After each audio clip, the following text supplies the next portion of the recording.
Everybody, and welcome to CyberNorth's first meetup of the year. Happy New Year to you all. I'm sure you know, but my name is Phil Jackman and I lead on CyberNorth and will be your host for tonight. Lewis, if you could work the magic behind the scenes and put us on the first slide, please. If that's possible. Great. So we've got quite a packed agenda today. The first part of the session will be really some update on where we are in terms of CyberNorth. Then after that, we're going to go into breakout sessions, primarily to discuss our plan, the business plan for CyberNorth for the next 3 years. We could really do with your feedback because it's your plan that ultimately that we want to deliver against. We'll get some feedback from that. And there's an opportunity at the end for some general discussion to mix and try and get some discussion going amongst the people of the cluster. So if you can move on then, Lewis, please. Okay, so we're going to start with, in this session, a bit about myself, a bit about CyberNorth and why we have it. Then some of my colleagues are coming. Olivia, I think you're going to do a bit on the Northeast side, not the Northeast cybersecurity market. I'm going to do that, but you're going to talk about the business support available and what work that we've been doing. And so Thea and Danielle and Olivia and Rachel have been working behind the scenes, gathering a lot of information that we're going to present to you tonight. I'm going to then talk to you a bit about the National Cyber Strategy, which can have a significant effect upon us going forward. Also, some of the work that we're doing with UK Cyber Cluster Collaboration, or UKC3 as it's called. And then Rachel will come in and talk to us about the beta version of our new website, which will be launched before the end of this financial year. Then I'll come back to the 3-year draft business plan. And then from that, we'll break out into the individual breakout sessions. Okay, Lewis, thank you very much for this next slide. And I think probably the next one, why CyberNorth? Go for the next one, please. Okay, so why do we bother with a cluster? Why do we persist in talking about CyberNorth, the cluster for the, to try and cluster the cybersecurity industry or sector across the region? A number of things. One is to raise awareness of the sector, both within itself, both within its target market, nationally, etc., etc. On the basis that if all of us work together, then that's better than each of us working individually. So a group experience coming together gives us more strength and more depth than we could ever achieve, I think, as individual companies. So it gives us that shared experience. It allows us to think about common problems, common issues, and allows us to address directly issues as a group rather than as individual organizations. So that phrase, all of us is better than one of us, I think is very apt in these circumstances. Importantly, though, it gives us much better engagement and much improved engagement with regional and national government. And I think we can see this certainly with our relationship with DCMS over the last year has flowered significantly. And we have a much better relationship with them now, as I think we do with the Northeast LEP and the North Tyne Combined Authority, etc., etc. Even Tees Valley Business Combined Authority, we have a growing relationship with. Having a cluster allows us to address these people directly, and it allows them to come back to us as a region with initiatives, etc., etc. And with that, quite often comes money. So we've had some significant investment this year. All in all, it's been small amounts, but combined, they make a significant investment. And I think there's more of that to come. And the more we act together as a group, I think the more then people are likely to invest in this. And that gives us, I think, a regional, a national, and an international opportunity for growth, which is what it's all about. I think we want to work to grow the cybersecurity sector in the region. Next slide, please, Lewis. Okay, so I'll go on to the next bit about what we found out about the Northeast cybersecurity market and the business support available. So Thea was going to do this, but unfortunately she's been otherwise engaged. So I'm going to do the first bit about what she's found out in the cybersecurity market, and then Olivia is going to come in and talk about what we found out about business support available. But what we're trying to do at this stage is to bring as much information that we can into one place about what's going on in the cybersecurity sector in the region, to help us to make decisions better, to make us engage ourselves better, collaborate better, etc., etc. Okay, first slide then, please, Willis. So Thea's been busy bringing around, speaking to people. She's spoken to over 100 businesses, all Northeast based or having an office or HQ in the region. And that's a significant issue because from a government perspective, they often consider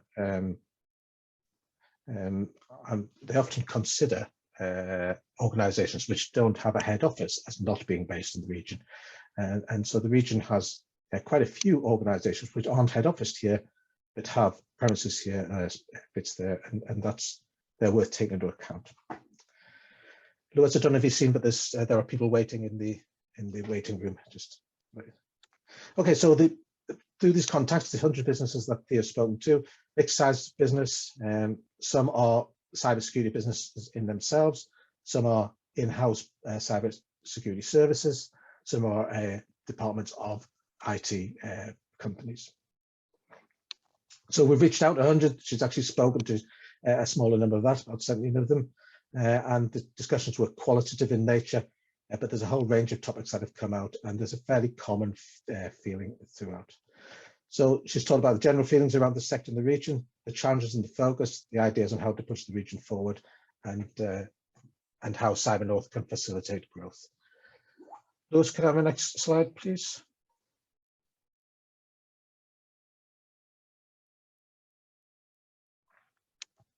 So these are some of the highlights that we've seen. So there is a keen sense for a requirement for the community. So people want to see a community that's growing. There's some issues around how people are going to participate, how we drive growth, and what's the relationship to Dynamo, and whether that relationship is a benefit or not, and clarity on some of the key roles within that. Companies want to use this as an opportunity to network, to provide opportunities to help businesses build strong relationships, prospective partners, peers, clients, people who have influence who can help them to develop their business further. It's also seen as an opportunity to share knowledge. So CyberNorth is wanted to facilitate sharing of best practice, opportunities, trends, experience, expertise, information about the sector.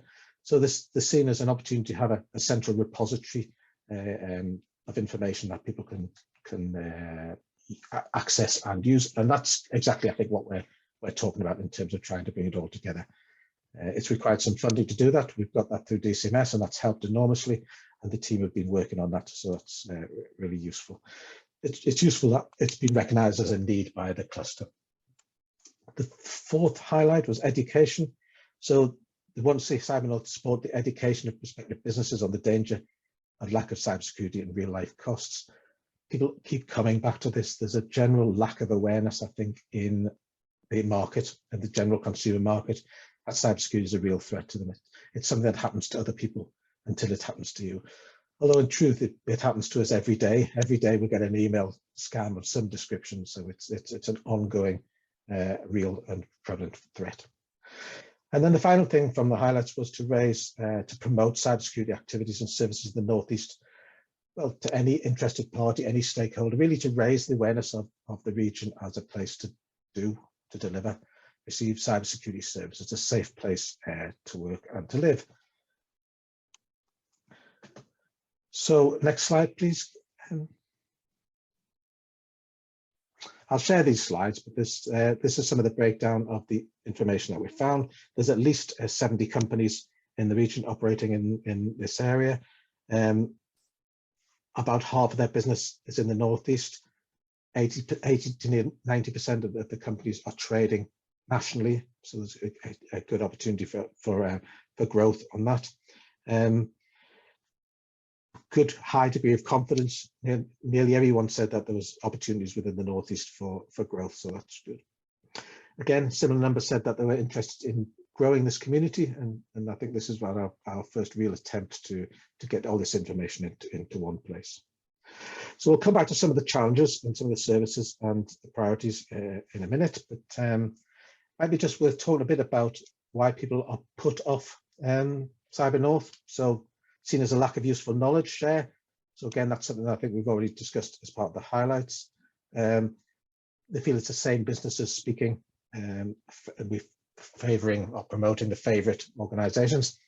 In our defence, I think that's perhaps, if I need to defend myself, it's perhaps that's who comes forward, and so we'll look to engage better with other people and get them more involved in the process.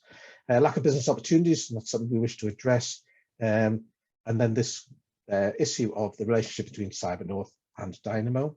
So to be clear on that, you don't have to be a member of Dynamo to be in CyberNorth. Anybody who's in the cybersecurity sector, in my opinion, is part of CyberNorth.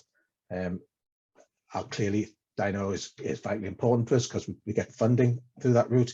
And so it's clear that we need to maintain that relationship. But you don't have to be a member of Dynamo in order to be part of the cluster. Next slide, please, Lewis.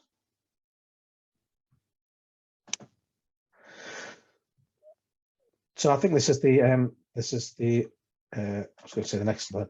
I've got 2 slides left on this. So there's some opportunity here. Yeah, I think the market's saying just look, we need to focus on what we're trying to do. We need to, and we can't do everything, so should we try and stick to some things that we can focus on, and that's what the business plan is about. I think be a bit more open about the skills and resources and capacity that we've got. At the moment, or quite often, it's only me on CyberNorth, and most of what I rely upon is goodwill and the kindness of my colleagues. So it's we need to make sure that we can get the maximum use of that resource. We need to be a facilitator, not a service provider. We're not having any intention of providing any services other than a collaborative tool set, a coming together of the people within the cluster to make it more viable. I feel there's a necessity to focus on manufacturing, operation technology as a centre for excellence in the Northeast. And I agree to a large extent here that I think the cybersecurity companies in the region need to focus, the sector needs to focus better on those sectors which we're strong at in the Northeast, not just manufacturing, though manufacturing is a very big one, but things like offshore renewables, chemical processing down at Teesside, for example. Public sector is very big in the region, and so I think we need to play to our strengths. There's an opportunity for mentoring, cross-business work experience. Yeah, absolutely, and we're covering that within our skills work that we're doing. And the cluster that we've spoken to are looking for a global outlook. Let's think big. Let's not just think regional or national, but let's think global in terms of what we're trying to do. As it happens, we're part of Global EPIC, which is a cybersecurity collaboration, a cluster collaboration across the world. So we've got people from Africa, Canada, Middle East. So again, that's early days, and we'll see how that goes. And the next slide, please, Lewis. So the next steps for CyberNorth, according to the cluster, and I think these will be covered when we come to talk about the business plan, is define the role better, the purpose and objectives, and perhaps the role of participating members, what they can do and how they can contribute. Engage better with businesses, manufacturers about their challenges, gaps, and how the Northeast suppliers can gain opportunities to pitch the services. Our next event, we'll talk about that very thing, so that's good. Focus on educating prospective businesses. Yep, I accept that. Create opportunities for community to engage and network with each other. I don't think we do enough networking in the region, and that's something that we'd really like to focus on. And explore opportunities to raise awareness of the sector and how to bring the different elements of the industry together. Absolutely, I'd agree with all 5 of those. Okay, I think that is my bit done for the time being. Olivia, are you there? Yep, I'm here, yep. So Lewis, could you put on Olivia's slide, please? Olivia, would you like to introduce yourself? Yeah, sure. Hi, everyone. My name is Olivia Taralska, and I work for Inside Out Communications Consulting. We are a virtual organization based or started out of Durham, and we specialize in helping organizations to communicate digital transformation, major IT change, and cyber safety to their people. So we've been helping Phil and CyberNorth since September to build a picture of the support that is available to cyber businesses based in the Northeast, and also to help develop content for sort of a business support hub that will go on the new CyberNorth website, which we'll be talking about later. What we've got here is essentially any kind of business support for cyber businesses. So whether that is help with marketing, whether it's someone wanting to set up a business, a cyber business in the region, or a more established business looking for funding, that's all in the research that we've been doing, and it will soon be housed on the new website. So as you can see in the, oh, I'm so sorry, Phil, I've just realized that this is an old slide. So the numbers aren't what I have, unfortunately, but I can just talk you through it anyway.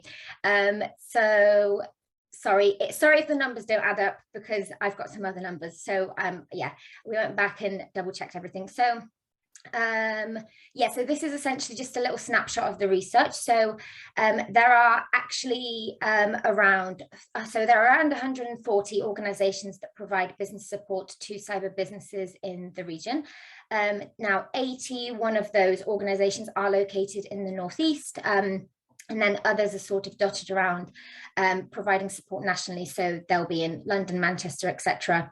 And collectively, all of these organizations provide more than or around 445 kind of distinct business support schemes or areas.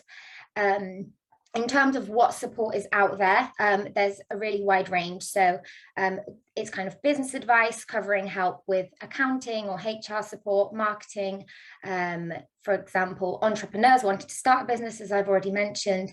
There are lots of fully funded workshops and mentoring opportunities, grants and loans, and lots of miscellaneous bits as well, like free energy audits and discounted office hire. So there's really a wide range of support available in the region for cyber businesses to use and to grow. So sorry, I was expecting another slide, but that is absolutely fine. So let me check what is here. No, that's absolutely fine. So most of these schemes have some kind of location eligibility criteria. So depending on where you're based, that will determine what you can access. So that will be really helpful when we come to having the kind of business support hub area on the website, because we'll be able to show that visually a lot better than we can on the slides. So just to give you some numbers, which are different than on the slide. So if you are a cyber business based in County Durham, there are actually just under 350 business support schemes or areas available to you. If you're in Teesside, it's just under 300. And so on. There are kind of additional levels of criteria here and there as well. For example, something might be available in every kind of council area of China Weir, but it might specifically say this does not include Gateshead. Sorry to single Gateshead out, but just in general, there are kind of a lot of exceptions and things like that. So that will be really helpful, having the cyber support hub that is kind of visual and can bring this information to life. There is also kind of business eligibility criteria in terms of business size and things like that. So that varies scheme to scheme. And there's just another snapshot of the numbers here. So again, the numbers aren't quite the same as the numbers I'm going to say, but there are actually around 20 business support schemes specifically for pre-entrepreneurs and entrepreneurs. There is around 20 for startups, and actually just under 150 available to SMEs. So there is a really wide range of support. And like I said, we can't wait to kind of put this on the website, where you'll hopefully be able to search by where your business is located, what kind of business you are, and hopefully be able to access some of the support that is available in the area. Thank you very much, Phil.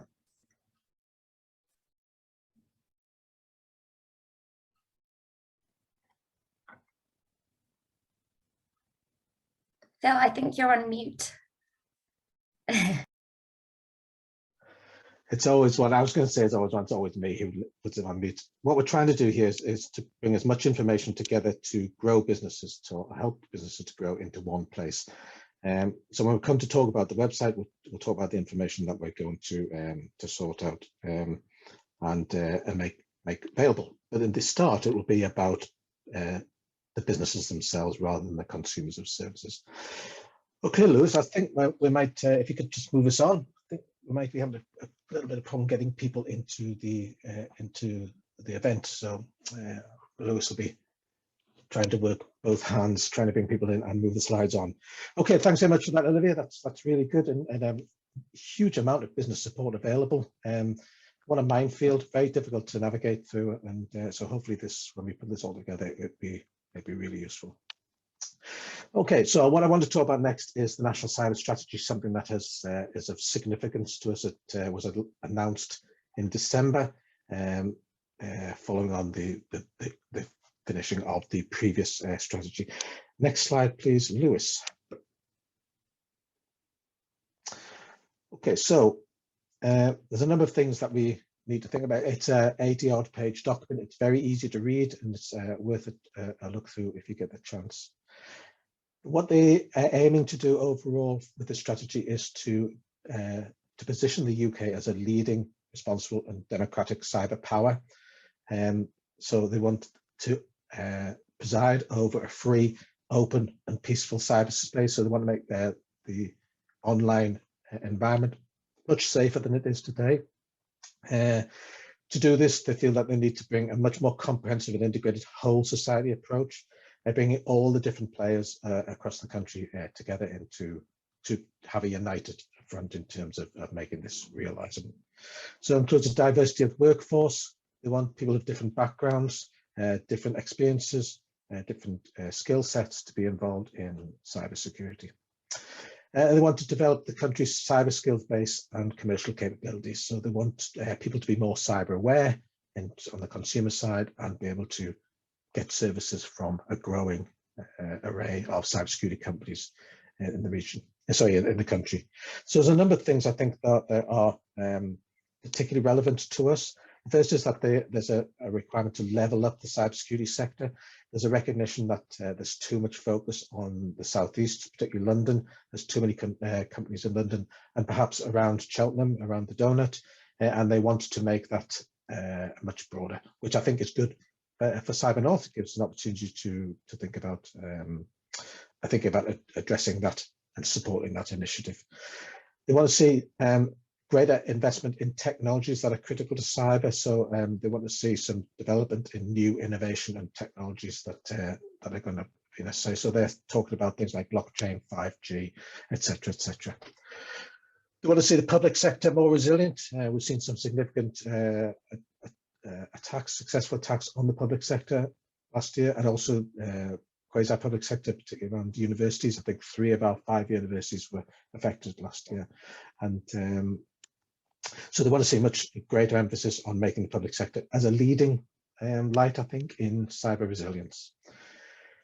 So the world's changing. They recognize that there's a huge number of industries that are coming online now, which are really unregulated and are uncontrolled when it comes to cybersecurity. Cyber is often thought of as a last too late in terms of what it is that needs to be. So things such as autonomous vehicles, so electric charging, connected places, net zero, supply chains, all those sort of things. There are some real areas that the government and the country needs to get a grip of in terms of how it's going to place its cyber effort.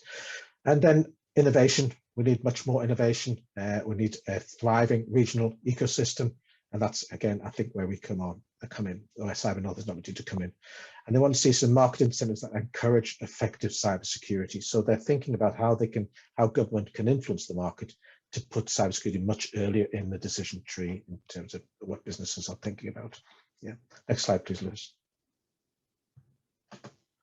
Thank you. So within this strategy, there's 5 pillars: strengthening the UK cyber ecosystem, building a resilient and prosperous digital UK, taking the lead in technology's vital cyber power, advancing UK global leadership and influence, and disrupting and deterring our adversaries. So some of those are very national or kind of interstate activities. So we see CyberNorth very much fitting into certainly 1, 2, and 3, and perhaps a bit of 4 in terms of our involvement, potential involvement on the global stage. Next slide, please. So I'll just quickly run through these, but pillar 1. So the thing, strengthening the structures, partnerships, and networks necessary to support a whole society approach to cyber. And I think this is really important to CyberNorth. So what they wanted to see is the whole of society involved. So education, consumers, deliverers, etc., etc. The whole approach to be involved, regional, national, local government, etc., etc. So they want to see people skilled at every level and they're working on through the Cyber Council to create a cyber profession that inspires and equips future talent. And I think also recognises that people arrive in cybersecurity from a very diverse range of backgrounds and skills. We did some research recently through one of the skills working groups that we're working on, and found that only about less than half the people in cybersecurity came through a computer science background. There was politics, there was history, there was geography, all sorts of things people use and get into cyber roles. And the third part of this pillar is to have a sustainable, innovative, and internationally competitive cyber information security sector. So really focus on building the strength of the sector, and I think that's where clusters are going to play a significant role. So that's pillar one. Next slide, please. Thanks. So pillar two, constraint and risk. So make people aware of the potential risk to drive more effective action, to put cybersecurity dead center of the I think of businesses' risk appetite, make sure that they're aware of that. Be more effective in resisting cyber attacks by managing cyber risk better within the UK organisations and improving protection to citizens. Strengthen resilience at national organisational level, particularly around national infrastructure and those organisations that people really rely upon to get their services. Next slide, please. Pillar three, so this is the third one that I think CyberNorth is definitely involved in. So improve sort of that foresight, the ability to see what's going to come over the horizon, use science detection, etc., to ensure that we maintain that effective cyber security presence and our soft cyber power. Foster and sustain sovereign and allied advantage in the security of technologies critical to cyberspace. So in other words, keep some of the things that are most important to us within the country and don't allow our those people who would like to steal them to have access to them. And really think about what's coming over the horizon in terms of technology. Think about connected technologies, net zero, making sure that the interconnectivity of the businesses within the country and globally, that those networks are secure and trusted and can act across a diverse supply chain. Next slide, please, Liz.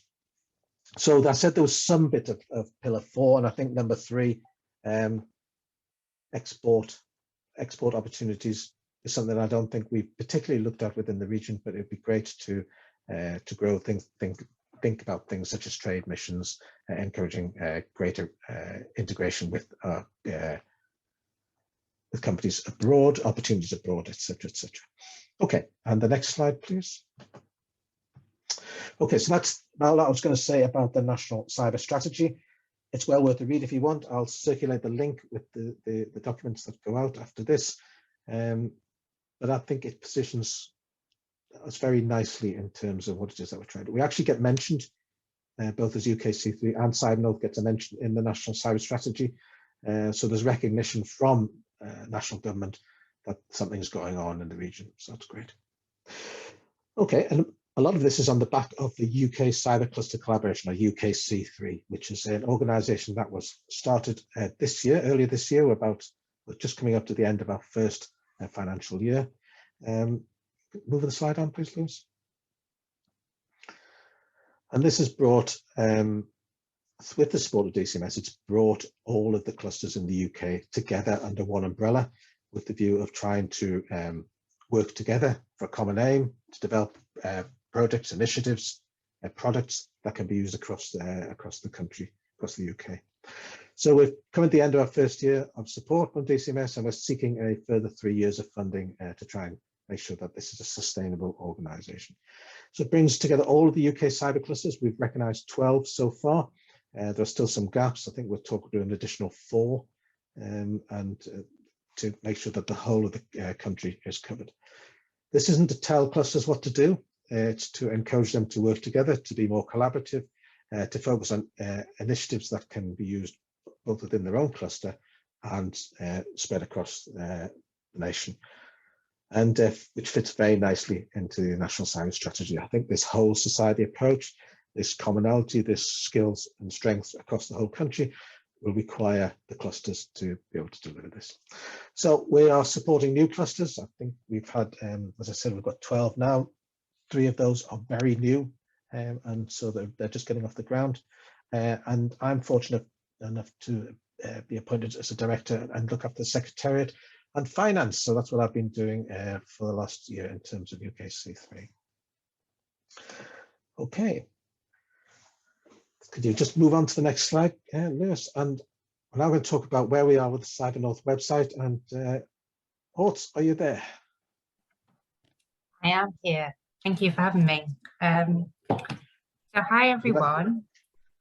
I am Hort or Rachel, and I've been working with Phil and the rest of the CyberNorth team on working and bringing together the website and inputting into the marketing strategy long term. My background is in supporting businesses and organizations in their marketing and communication strategy.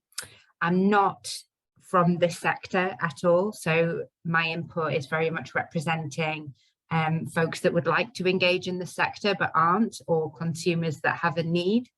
So I provide a slightly different slant on it. I have, the website is here and I'm really, really excited to share it with you all. I want to share it at this point so that I can gather some feedback on it, and also to get your insights around expectations, what you would like, what would be useful on the website before we go too far in, putting content and things on there. And what I would love this website to really, really do, it's to unite and bring together a digital community that's an accessible, revisitable, and useful resource.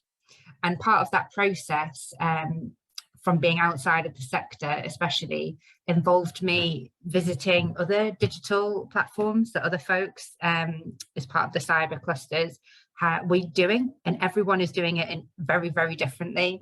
But this was a great opportunity to kind of do it our way, and to build something that I hope that you'll find really, really useful. I want it to be a collaborative digital community. I want it to be welcoming. I want it to be a place of shared learning, shared opportunities, shared knowledge, something that is incredibly accessible. And I mean accessible in response to accessibility needs, but also that anyone can land on the site and understand what it is and what it's trying to do and how they can get involved. I want it to be responsive and evolving, and as I said, a place to revisit. I have got a team of critical friends that have provided quite a lot of feedback in terms of on the functionality so far, and I've got it to this point. Just to reiterate, I haven't uploaded the content yet onto it. It's just merely to give you a sense of the look, the feel, and some of the functionality. So I'm going to share my screen so that you can see it.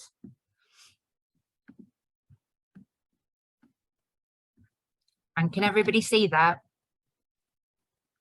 Yep, cool. So this is the website so far, with the functionality obviously built behind it. So this is the landing page. We've gone for a really clear, crisp look that is really clear in terms of what it is and what it's trying to do. Obviously, you can see the content isn't added yet, but the back end has all been built. It's got lots of tabs along the top, which are really, really clearly labeled in terms of what we're doing. And the support that is on offer for everyone. And this information and resources one would probably be the revisitable one. So yeah, in terms of that's where it's at, and that's so far. I'm hoping to launch, I think, within the next month or so to get that properly up there. But I would really love your kind of insights and feedback in terms of what you see and how you feel about it. So I thought if we could just use the chat box, so if we just take 1 minute to think about what would be useful for you from a digital online community. If you could just take 1 minute to think about that and think of just one thing that you think would be useful, or maybe your top 3. And when you're ready, just share them into the chat box. And that would be really, really helpful if that's okay. And I'm timing everyone.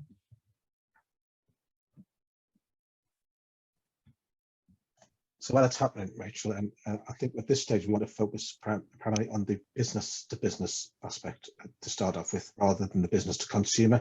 I think stage 2 will be the business-to-consumer. So a lot of the information that Olivia has spoken to you today about, that will be on. A lot of the information that Thea has organised today, they're on, so that's great. So Kimberly, we have a list of local companies, and so that's something that we're going to come back to you about. But what we need to do is I will write to each of the companies just to make sure that they're comfortable with being put on the website. We've also got links to key players in the region, such as the police, the education system,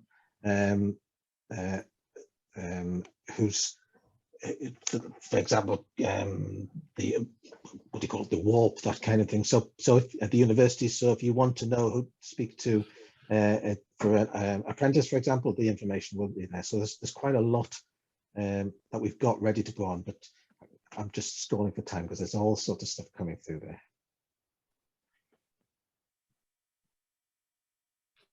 These are really great in terms of suggestions, because obviously we're all looking at it from being in it and kind of what we think, but it's great to test it back and to get your insights and support. And Yeah, that's so a really good point, Olivia. Clearly, we want to focus on building the community first, as I think we need to put a lot of I'm just sorry, laughing at Kimberly's message. I don't think you'd want to see the contents of my brain on this website. Yes, I think we want to focus on the business to business aspects first, and we'll do that, but build up the information we need for the business to consumer.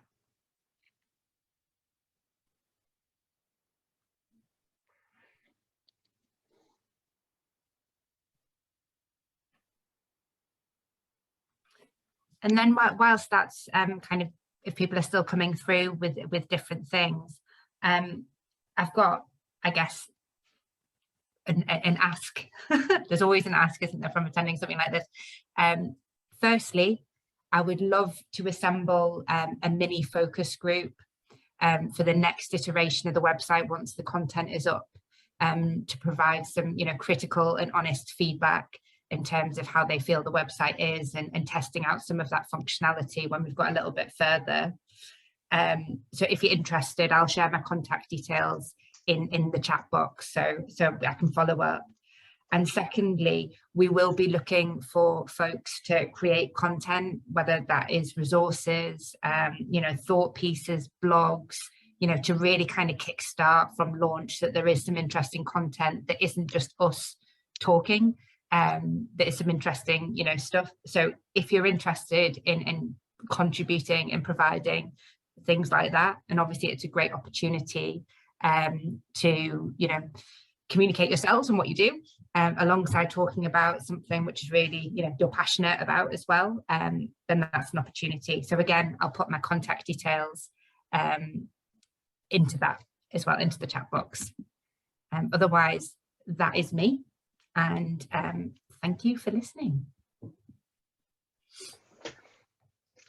Thank you, Rachel. And that's really good. Thank you very much. And we've been talking about this for such a long time, but the trouble with these things, it requires funding to do this. We were successful in getting some funding through UKC3, and this is one of the things that we put up. So really good. But this isn't my website. This is the website for the cluster. If it's not what you want, then we need to change that, and we need to develop, and it relies upon the community to build that. So thank you very much. Okay, I think, Lewis, can you put the slides back up? I'm going to talk about the draft business plan, and then we're going to break out into some sessions.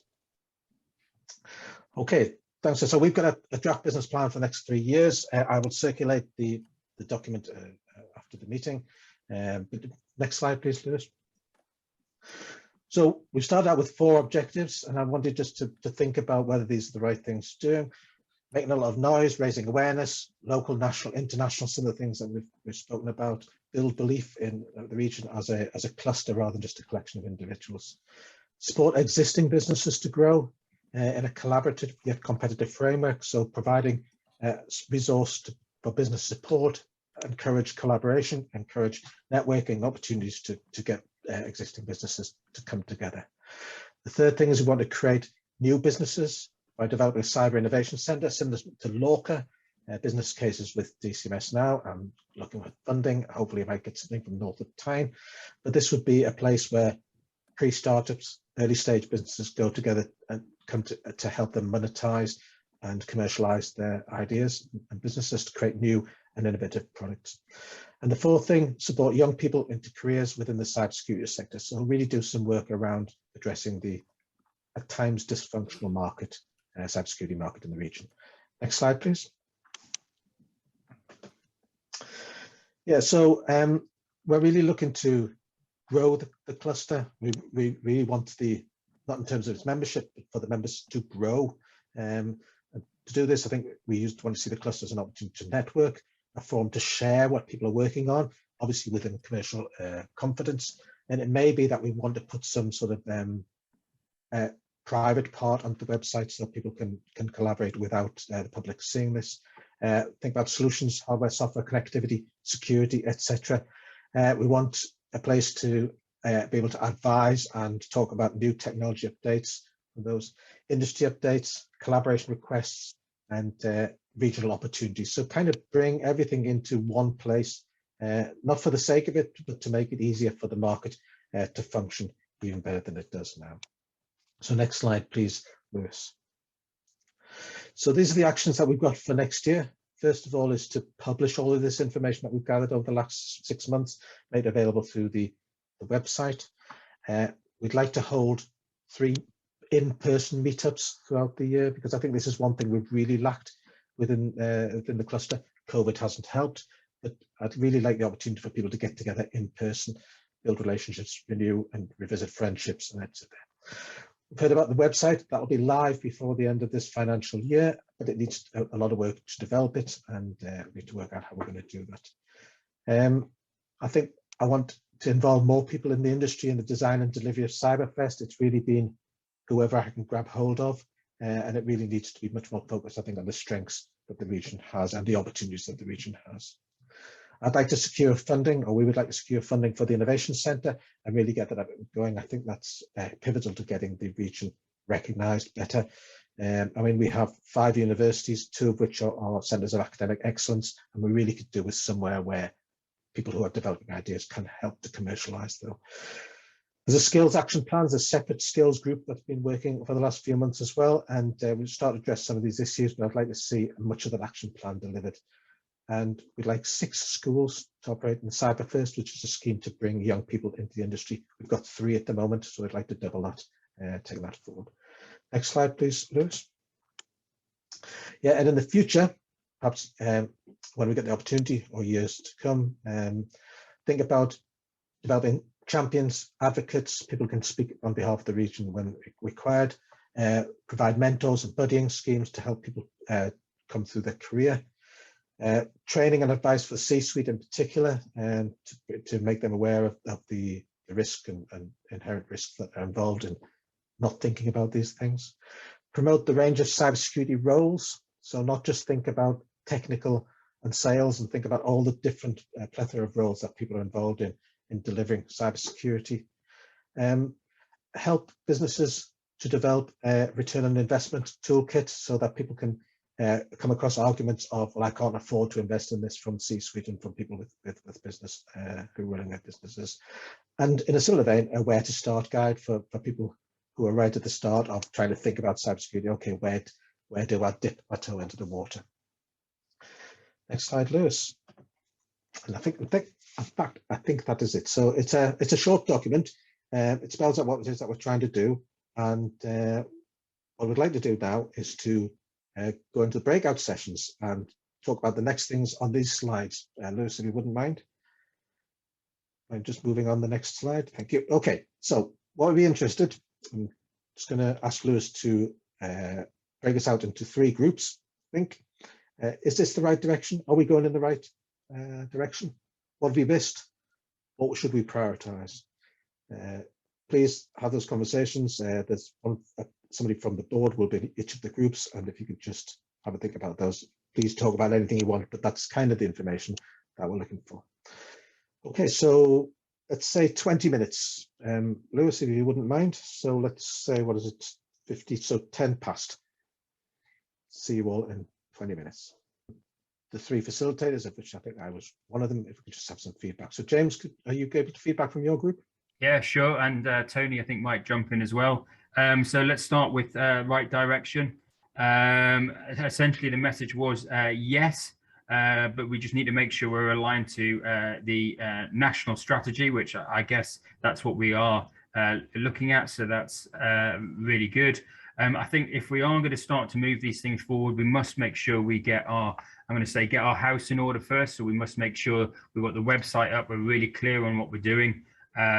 This ties into the vision and a strategy that that you talked about as one of your next steps. We really need to make sure that we're absolutely crystal clear on what we're going to deliver, why we're delivering it, etc., etc.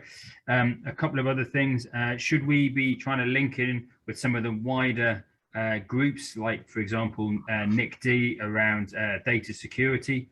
So this will help increase our footprint and get us and more talk and more communication going on there. There's a couple of other points that we talked about.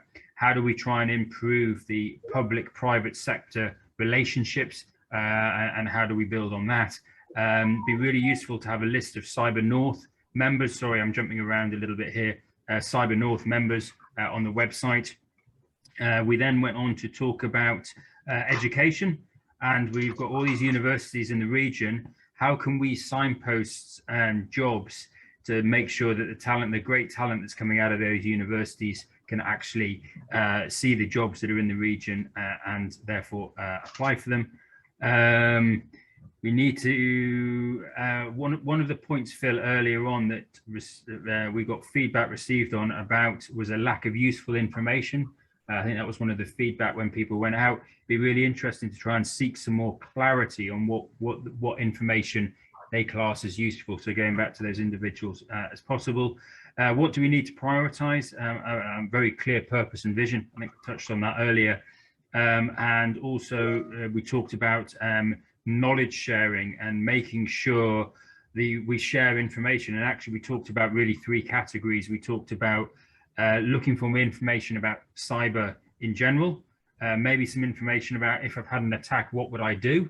A cyber attack. And then also we talked a little bit about the skills. And I'm just going to jump over to a couple of other things we talked about before I hand over to Tony, who's going to talk about some points around meetups. So we talked a little bit about the website, and Caroline very kindly offered her services to be able to provide some advice and guidance around GDPR, privacy notice, terms of use, etc., marketing preferences, with Caroline working for, I think it was Womblebond Dickinson, you mentioned earlier. So thank you very much for that, Caroline. So if I can now just pass over to Tony, who's just going to give a couple of minutes around the 3 meetups and a few thoughts around meetups going forward.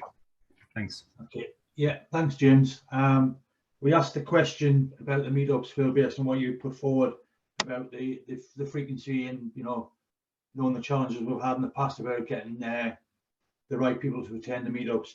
And it was a real good response we got. It was more about, well, rather than considering the numbers of meetups, it's around the topics. If we determine what people want the meetups to be about, that would determine the number of meetups we actually have. And there was a good example given if we were going to do a meetup where, come back to the skills one about the young people and not necessarily the young people, just the people who are in the cyber arena, who are getting educated, who are looking for opportunities, have a session dedicated to them. Obviously you wouldn't do that in every meetup, but you might have a small meetup. Again, it wouldn't interest everybody, but it would certainly interest a number of potential employers who may be looking for talented individuals. Again, it was more about specific topics. Again, I think we discussed this previously about having a session with suppliers and getting them in the room, getting them to collaborate with each other and share stories about what they can offer. And there was another one around seeing if we can align with other meetings and other meetups that's going on, so to reduce the burden on people trying to have to attend all these different sessions. It could be that we either avoid other sessions or we actually join other groups. And I was thinking specifically like of SARCA, ISC Squared and other meetings that happen, whether we could collaborate with them, or again, if we know they're having something one month, we avoid that month. So yeah, they were just some good things that came out of that one, from that, Phil. That's great, Tony. Thank you. I'll come back to, meeting. sorry, I'll come back to what the next planned session is, but I take fully on board what you're saying. Ideally, it would be great for people to come forward and say this is what we want, rather than just whatever opportunity arises for me to pick up. Okay, thanks very much, gentlemen. Graham, are you there? Thanks. Yeah, Danielle and Nicola might chip in on this one, hopefully as well. Keep me right. What we were looking at in terms of is it the right direction? What do we need, and what we should prioritise? There was a lot of talk about who else is in the Northeast, what they're doing, what skill set they've got, and a catalogue sort of approach, so we know who's doing what. Somebody in the group mentioned that we've got 3 24/7 SOCs within the region, and I wasn't aware of that. But you know, it's to stop the leakage of this cyber spend, if you like, going out of the region, how we can team up with each other and bid for work, possibly even give people a heads up on opportunities that are coming along where they can look and team up and get some opportunities. Talk as well about incubators and how a lot of them are down south, but a lot of the investments coming from overseas. So overseas investment and capturing some of that was something that was mentioned. Also as well about in terms of maybe something to prioritize is talking about the immediate skill shortage, not necessarily worrying too much at the moment about young people, although that's valid. But we've got an immediate skill shortage in cyber, but we've got experienced people in other aspects of IT and other aspects of the business who could probably retrain relatively easily and come in and plug some of the cyber holes that we've got. So the question was, you know, what are we looking to do around that? There was a suggestion made as well that one of the things that we could look at is having some core technical capacity on the or capability on the core group, so that we've actually got some hard-nosed techies in that core group, whether they, you know, don't necessarily need to attend all the time, because obviously we appreciate they'll be very busy, but just having somebody there who can occasionally cast an eye over something from a very hard technical sort of perspective. I'm not sure if I've covered everything. Danielle, Nicola, did you have something else noted down? I think the only thing to add, Graham, was we spent a lot of our conversation talking about the desire for businesses within the region to support other businesses within the region, but they just don't know who they are. So it seemed like there was a massive need to, you know, for us to bring together somehow all of, you know, cataloguing the services that are available, so that when you're going out to procurement, you can look at, you know, who's going to do this job in the region. And yeah, like Graham was saying, just prevent that sort of financial drain from our economy.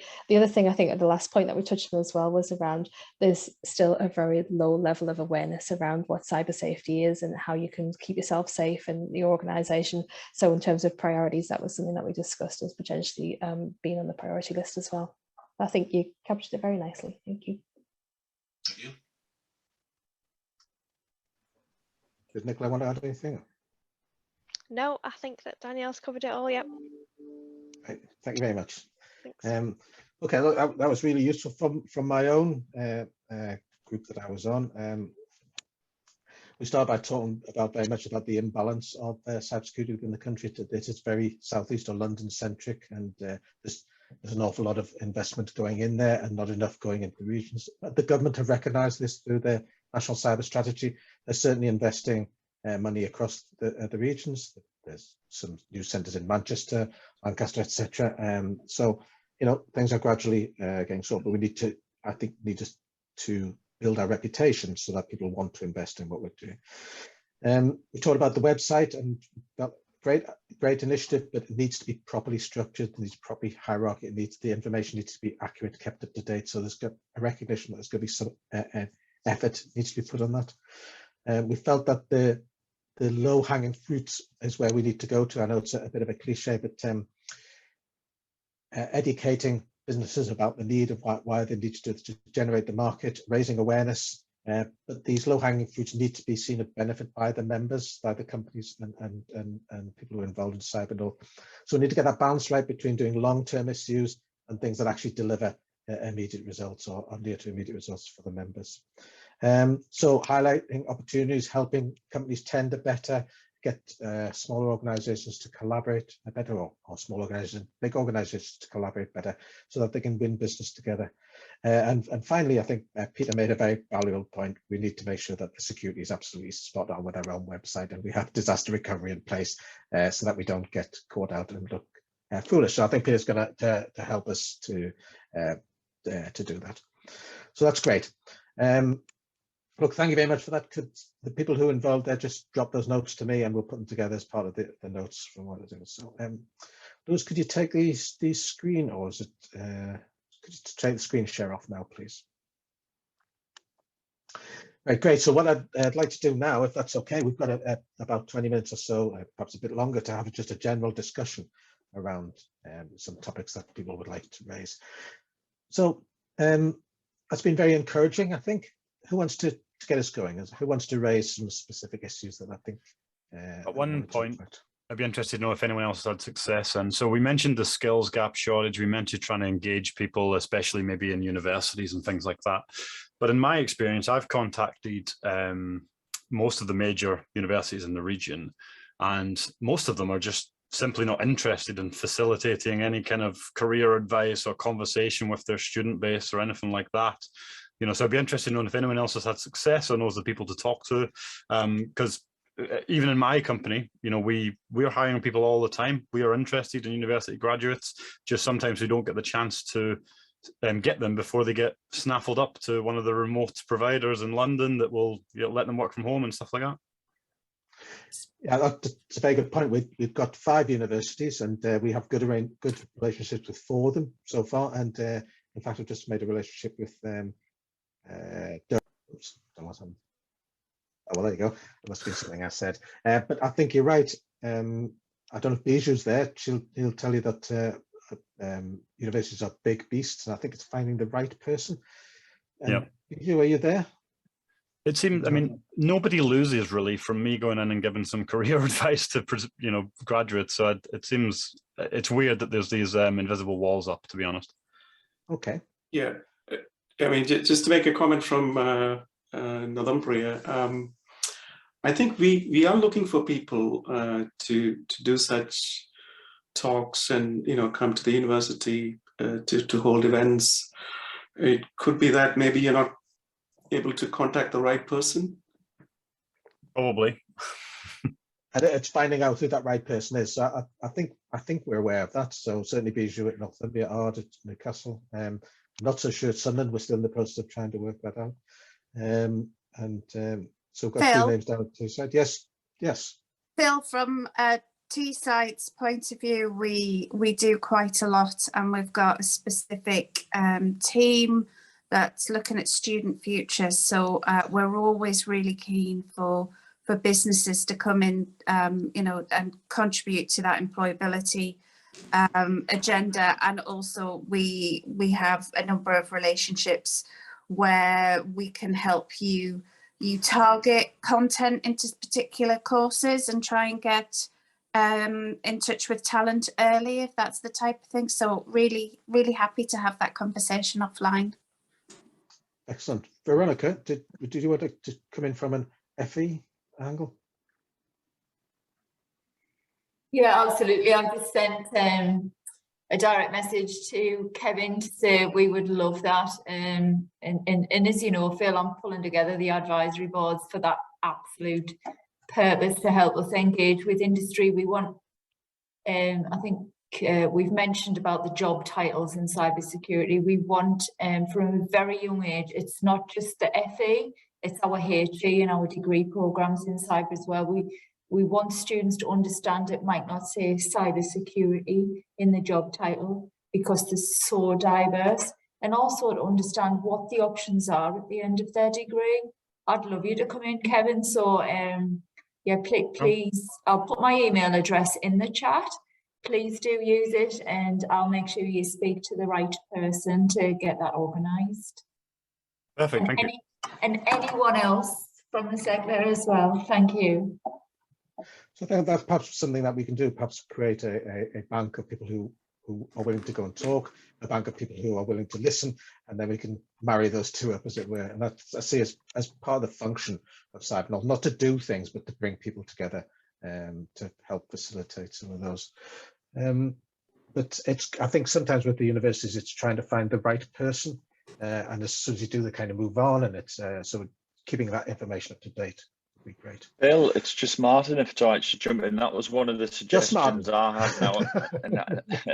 Just me again. That was one of the suggestions I had when I was subgroup, you know, when the question was asked around the frequency of the meetups. I said, well, obviously you could determine the frequency by what it is people actually want CyberNorth to do. And I think there you can see that there's almost one of your meetings in the year. It could be just an annual thing. At the appropriate time is for the universities and colleges, or even me from the NEBRC, to come along and say, look at these students who have got a bit of show and tell, a bit of networking, a bit of understanding of that piece, maybe once a year. If this is an annual recurring problem, might not be the way to do it, but I just throw that out there, you know, to sort of join the dots up a little bit more holistically. Okay, thanks, man. While you're on, can you just tell us a bit about the NEBRC and what it's doing? Yeah, so I wasn't expecting that, but yeah. So I'll try and keep it relatively short. Do the half hour, will you? Yeah, well, I'm just conscious there'll be people on this call that already know quite a bit, such as Bijou. But holistically speaking, and then I'll go into some specifics, we are looking to use student talent to go out and shore up SME defences in the region. So getting rid of that low-hanging fruit through things like vulnerability assessments. We charge for those services, but as part of that is paying the students, covering the costs of the centre, and any profits that we make to not-for-profit centre, we reinvest back into the public good. So we are one of 9 centres. We were an early adopter in the Northeast, so we're a little bit further along. And there are various centres now popping around up around the country, all similar sort of thing with funding from the government. In terms of where we are and what we've done, we're actually generating some real momentum now. We've started this year being really, really busy. We're doing some work for the Department for Education where, as part of a pilot, we've got 3 multi-academy trusts where some of the students do some vulnerability assessments of website, vulnerability assessments of network. One school is getting a lot of phishing emails in, so they're doing some open source intelligence work. So all of that's ongoing, and we've got to get it delivered within a month. So that's great. And then we've got other bits of work coming in from other charities who've commissioned work from us. So what's really great is, not saying we've cracked it, because there's always more work to do. But in terms of, Phil, I know you've been a massive supporter of ours. If you look at where we were a couple of years ago to where we are now, we can see that demand is starting to increase for student services. And for the students that have left us, the 3 that have left us, because quite a lot have stayed on to do masters and extended their time, and I think COVID has been in their thinking as well. But I know it's only a small number, but 3 that have left us, they've all gone on and got really good jobs, being able to leverage the experience that they've gained with us. So I guess holistically, policing hat on, I don't want this low-hanging fruit being exploited. We use the students to come along to get rid of that low-hanging fruit. Business is safer, students get something. So in terms of an ecosystem, we're trying to make it a model where everybody benefits. Was that too long, Phil, or was that okay? No, that's perfect. I think and just a good opportunity while you're on with you and Bijou to describe what's on. So coming back to your point, I think at this stage, CyberNorth events have been very much dictated by what I can think of and my availability, and that shouldn't be. It shouldn't be me that's that holds all this up. Look, if we've got the capacity to do events every day for different subjects and different audiences, and that's like, then so be it. But it requires people to be involved, to be engaged, and to be volunteer and receptive audience. So we just need to build that skill set and stuff. Yeah. Okay. Great. So how to keep this conversation going? I'm particularly interested in us having more meetups, and picking up the points that Tony was making. I'd like to see us more face-to-face, more engaged with people. How do we keep that going?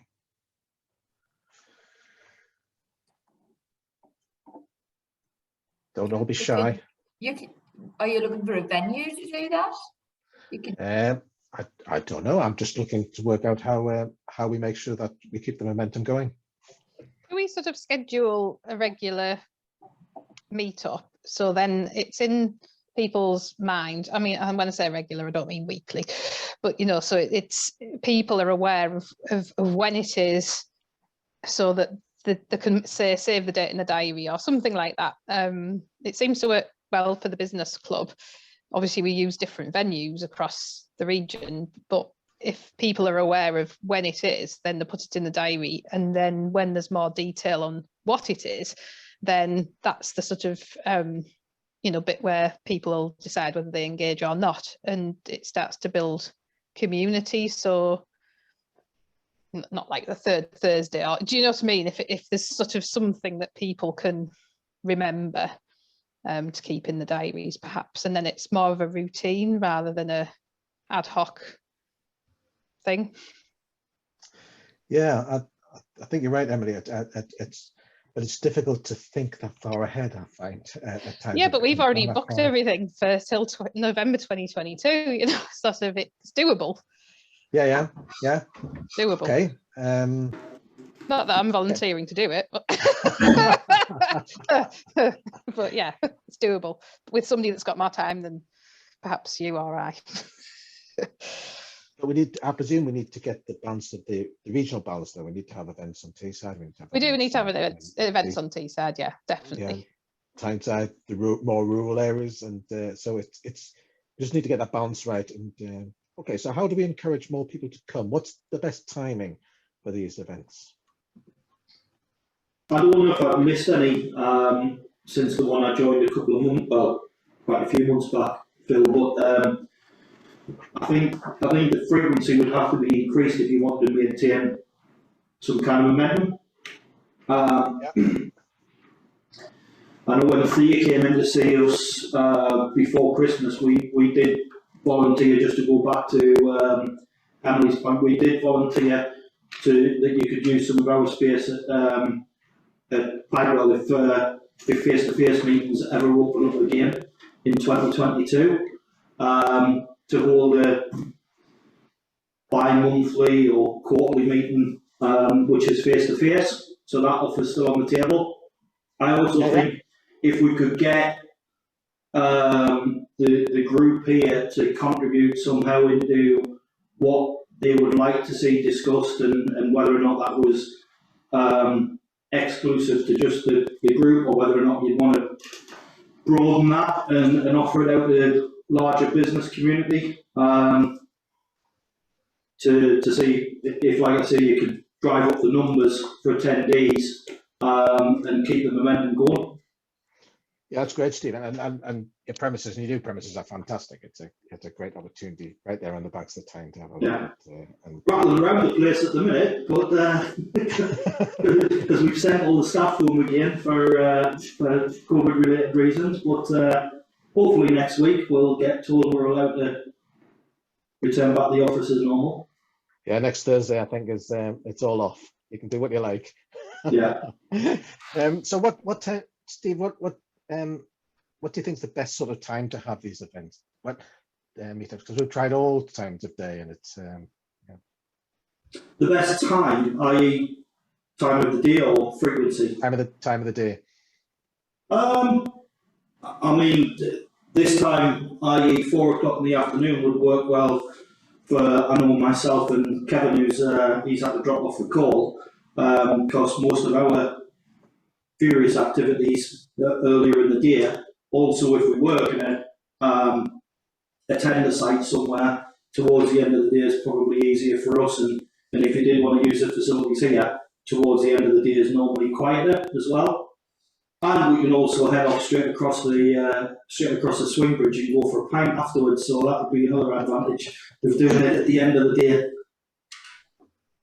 Yeah, would everybody concur that the sort of end of the day is the best time to have these kind of meetings? I think you're going to get a mixed bag, Phil. There's a lot of us, I certainly start really early in the morning and have activities, or I'm doing something a lot of evenings. So tonight I changed my plans. I could still be here at 6 o'clock, but other nights of stuff going on. So you're going to get winners and losers no matter what time you have it.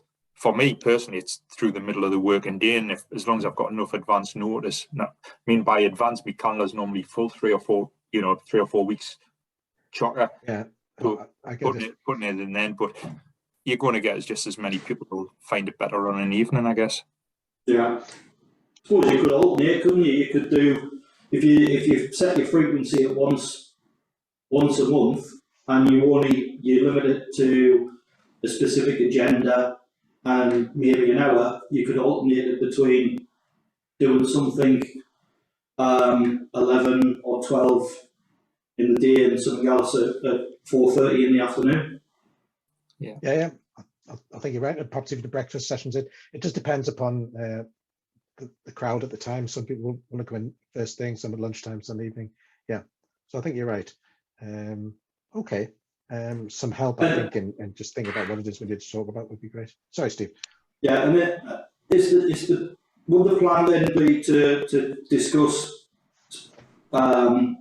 specific technical topics or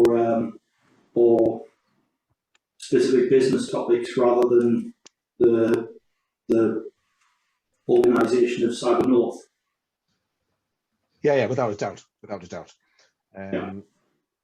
I think the purpose round today was just to make sure that what we've been working on is what you want us to see working on, but from here on, I think we need to do much more industry, opportunity, technology related events. Okay, good. Anybody else want to come in on this? Phil, it's Paddy. Hi, Paddy. Just picking up on the last points, I think that's a really good way of driving forward the different pillars for CyberNorth. You know, creating events to target those different areas. So an event during the day that industry can attend might be the perfect opportunity to talk about the specific sort of tactical side of the role, whereas a more relaxed social event at the end of the day could be better in relation to sort of driving networking through you know, potential sort of talent pipeline and things like that. So I think being able to alter that month by month gives you the best of both worlds, and as long as the website sort of kept everything joined up, you could deliver that consistent message. I think that's a very important point, Paddy. I think we want to perhaps be much more clear about what it is we're trying to get out of this event. So this one's been absolutely clear. We want your feedback on the work that we're doing. So what we need to do is, if it's a business event, let's focus on business and not worry so much about the networking. But if it's a networking event, let's worry less about the business and worry more about the networking. I think that's a good point, if that's the point you were making. It is. Good. Okay.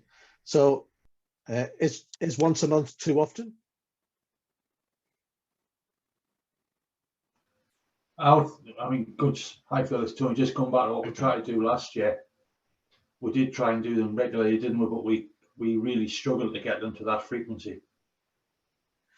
Yeah, but that might have been, Tony, that might have been because of the kind of events that we're putting on. They were more download rather than engagement. Mm-hmm.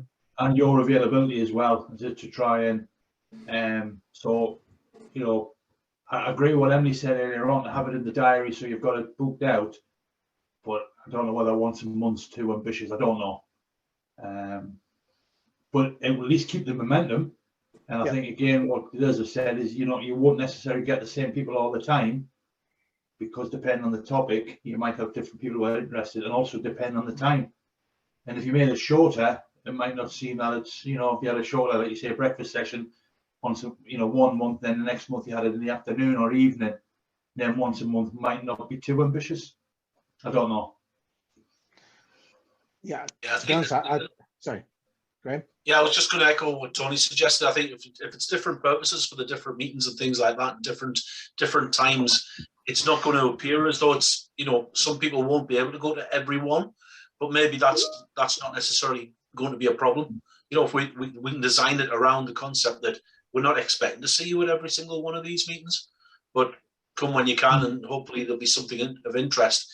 If there's a presentation, we'll bill it as such. If it's a networking opportunity, you know, and maybe some of the things that we've talked about today in terms of who else is around in the Northeast, just getting some way to do, you know, getting buy a big egg timer and getting to do a 2-minute who we are and what we do. Okay, that's really useful, and I personally don't think once a month is too ambitious. As long as I don't have to organise everyone. I don't need to be the linchpin that holds it together. I think we need to share that around. And okay, Rachel, can I just bring you in at this point, because you do events all the time, and is there anything that you think that we need to, you could bring into the mix that would make these more exciting and more stickable?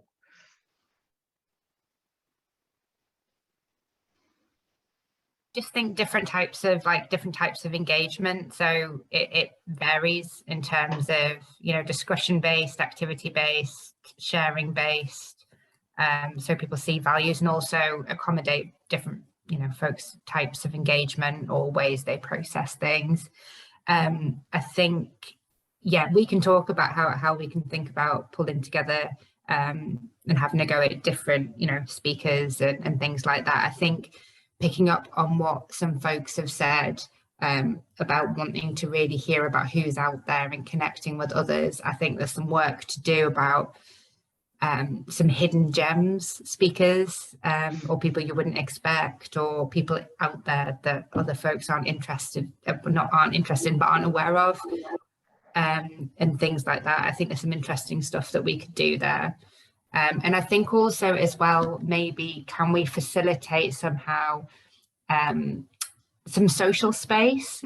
Like, it doesn't necessarily have to be like an event with like a thing or loads of discussion. It could just be more that people are sharing or talking about their work and meaningfully connecting or whatever, and whatever that looks like. And of course, any excuse for me to have a pint in the pub. The more of that. Yes, cyber supper. No, Graham. Cyber supper. Yeah. Cyber supper. I'm a firm believer that some of the best collaborations happen over whether you drink alcohol or not, a beverage, and connect in that way. So yeah. There used to be, sorry, Sorry, there was a Danielle. great event in the region years ago called Think and a Drink. We could try and resurrect that, and you know, you had somebody speaking on a topic that would be a bit left field for a short period of time, and it was just provocative, a conversation starter to really facilitate a networking event. So cyber Think and a Drink, but cyber supper, that's nice, right? Yeah, I used to go to Informal Friday, which was in Morpeth, and they had local businesses just come and have a cup of coffee, and then someone would get up and talk for 5 minutes, like a lightning talk. But the purpose was really just to get people together and get to know each other better, which I think is what we're missing, CyberNorth. COVID hasn't helped, but somehow I think we need to get back to that. Yeah. Okay. Anybody else like to raise anything else? Otherwise, because I think the conversation is probably coming to a natural close. Claire's got their hand up. Sorry, who has? Thank you. Yeah, I can only see a few people on the screen at any one time. So, sorry, who's got their hand up? Me, Phil, Claire. Oh, Claire, sorry. Claire Van Den Broek from Northumbria. Claire, you've got your hand up. I've got my hand up, yes, thanks Phil. It was just going back to how you were talking about, obviously, the frequency of the events and, you know, a combination of like times, purpose, daytime versus evening. And I know Hort said that she was going to discuss with you about how, you know, you could look at that over the year. And I think Emily's suggestion of obviously kind of getting them kind of even just as placeholders in advance will definitely help to increase the numbers and the commitment for people to be able to come. And I know one thing that we do when we're kind of thinking about different social media campaigns that we're going to do throughout the year, we will tie it in with any kind of national campaigns or dates or events that are relevant to people. So, you know, for example, the obvious one is, you know, on the build up to Christmas, run up to Christmas, we'll do a big social media campaign on, you know, online shopping. I mean, we don't just deal with the business side of cybersecurity, we deal with the individual side. So, you know, we're telling people how to protect themselves and their data. So potentially we could do something similar, and then maybe do it, you know, like split the year into the quarters. So, you know, every quarter you have 3 different events, which, like you say, could be the breakfast, the during the day, and then obviously the kind of more relaxed networking thing. And then at least you've got that structure every quarter that you can work with, and people have that in their heads, like, all right, okay, can't make this one, there's definitely going to be one like this next month, next quarter, etc. And then you're not having to actually think of all of the subject matter right now, but you've got a feel and an understanding of, you know, the type of event it's going to be. And I'm sure, you know, we'd be more than, you know, happy to help arrange one of, you know, those and kind of put something on, whichever one you think is more suitable. And I'm sure there's everybody on here would, so it wouldn't just be you and Hortz doing all the legwork, I'm sure. No, it's just Hortz, there you go. Okay, I think there's something really in that. Perhaps plan them out for the year, even loosely, just say it's going to be in such a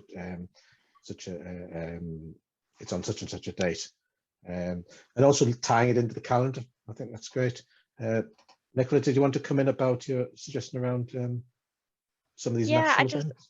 Yeah, it was just on that similar theme of linking to other things coming up, like if it was the build up to Christmas or International Women's Day and Men's Day pops to mind as well. Could we do things focused on themes that we see that lots of other companies are focusing on as well, like International Women's Day?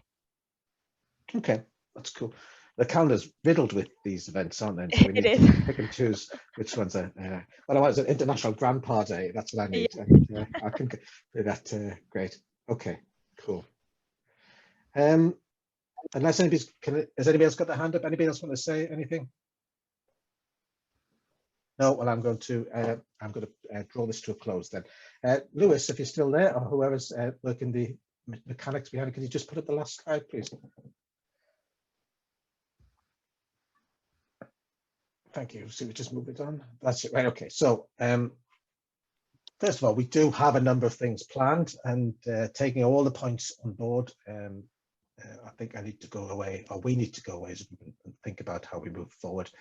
So there's a couple of things that are on the stocks which may be of interest. First is for a runway event which is being held by Plexel and the Yorkshire Cybersecurity Cluster.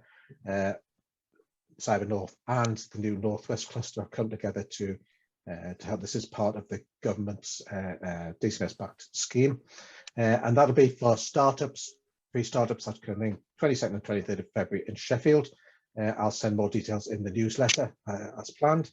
The next thing I'm thinking about is speaking to the National Cybersecurity Centre and their bursary scheme. There's a significant number of bursary students in the region, but they all go away because they can't find jobs here. And I think it'd be great to get industry and those students together just to talk about what's going on in the region and how each side can help raise that profile. So we're going to do that in March, which will be online. And then the next planned actual physical get together is a subject around cybersecurity and net zero, connected communities, which I think is a real hot topic. So that's going to be at Sunderland Software Centre, sponsored by iSolutions Labs, who are one of the members of CyberNorth, and I'll get that information out as soon as possible. So that's an evening event, but it's really aimed at trying to get people who are working in the net zero field and the cybersecurity market to get together and think about the opportunities that that's creating. So I need to go away and think about this. It's been a fantastic meeting. Thank you very much for those who've attended. I think there's some really useful stuff come out of it. I'm pleased that in general, the consensus is that we're going in the right direction. I know there's a huge amount of work to do. Much of it, though, is restricted by my ability to consume it in the 3 days that I'm actually allocated to this. And so any help offered would be gratefully received, and we'll take it from there.